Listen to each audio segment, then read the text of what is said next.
Hello friend, welcome to DN coaching classes. तो आज की वीडियो में हम देखेंगे सी-टेट के लिए कुछ अभ्यास के प्रश्न।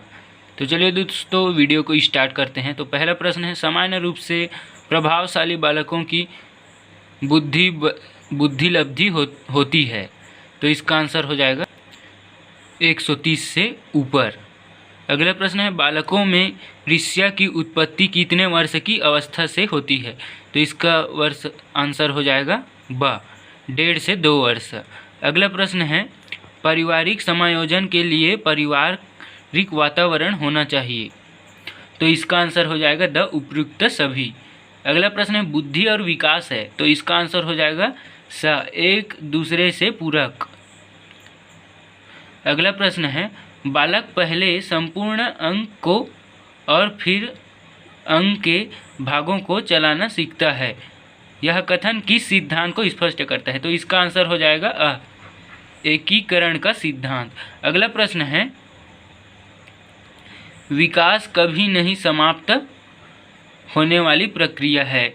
यह विचार निम्नलिखित में से किस सिद्धांत पर आधारित है। तो इसका आंसर हो जाएगा द निरंतरता का सिद्धांत। अगला प्रश्न है, बाल विकास कैसी प्रक्रिया है। तो इसका आंसर हो जाएगा यह अविरल, क्रमिक तथा सतत प्रक्रिया होती है। अगला प्रश्न है, प्रोजेक्ट प्रणाली किसकी विचारधारा है। तो इसका आंसर हो जाएगा DV। अगला प्रश्न है, विद्यार्थी जो कुछ सीख चुके हैं उनकी पुनरावृत्ति तथा प्रत्यस्मरण करना आवश्यक है, क्योंकि। तो इसका आंसर हो जाएगा पूर्व ज्ञान नए दिए जाने वाले ज्ञान में सहायक होता है। अगला प्रश्न है, छात्र निम्न में से किसके द्वारा पाठ्य सामग्री को ठीक प्रकार सीख सकते हैं। तो इसका आंसर हो जाएगा स्वयं करके। अगला प्रश्न है, प्रभावशाली बालकों की विशेषता होती है। तो इसका आंसर हो जाएगा इनमें अमूर्त चिंतन की अधिकता होती है। अगला प्रश्न है, संवेगों को नियंत्रित करने के उपाय हैं।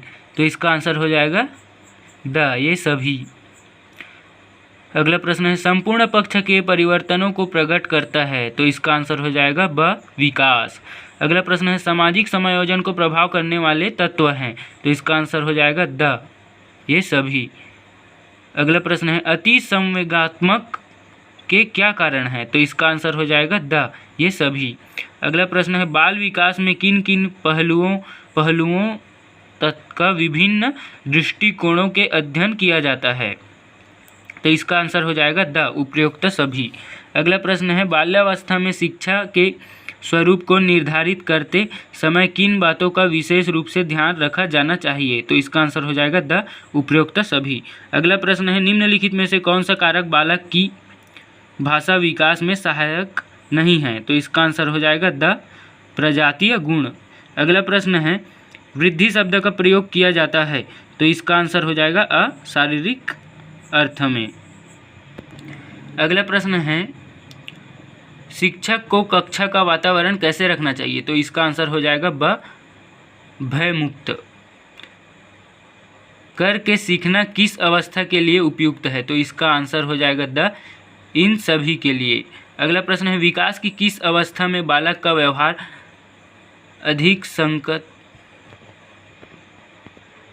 अधिकांशतः मूल प्रवृत्ति पर आधारित होता है। तो इसका आंसर हो जाएगा शैशवावस्था। निम्नलिखित में से किस आयु स्तर पर बालक का सामाजिक विकास सुनिश्चित होता है। तो इसका आंसर हो जाएगा शैशवावस्था। अगला प्रश्न है, सामाजिकरण की प्रक्रिया निम्नलिखित में से किन अवस्था में आरंभ होती है। तो इसका आंसर हो जाएगा शैशवावस्था। अगला प्रश्न है, स्वमोह अथवा आत्ममोह लक्षण है। तो इसका आंसर हो जाएगा किशोरावस्था का। अगला प्रश्न है, कल्पना की बहुता रहती है। तो इसका आंसर हो जाएगा किशोरावस्था में।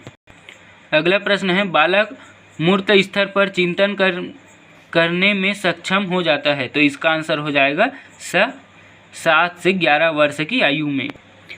अगला प्रश्न है, बालकों में लिखने की क्रिया का विकास होता है? तो इसका आंसर हो जाएगा ब 3 से 4 वर्ष की अवस्था में। अगला प्रश्न है मंद बुद्धि बालकों की बुद्धि लब्धि होती है? तो इसका आंसर हो जाएगा 70 से कम। अगला प्रश्न है किशोरावस्था की अवधि होती है? तो इसका आंसर हो जाएगा 12 से 18 वर्ष तक। तो आई होप दोस्तों ये वीडियो आप सभी को अच्छा लगा होगा, तो वीडियो को लाइक शेयर करें और चैनल को सब्सक्राइब करें।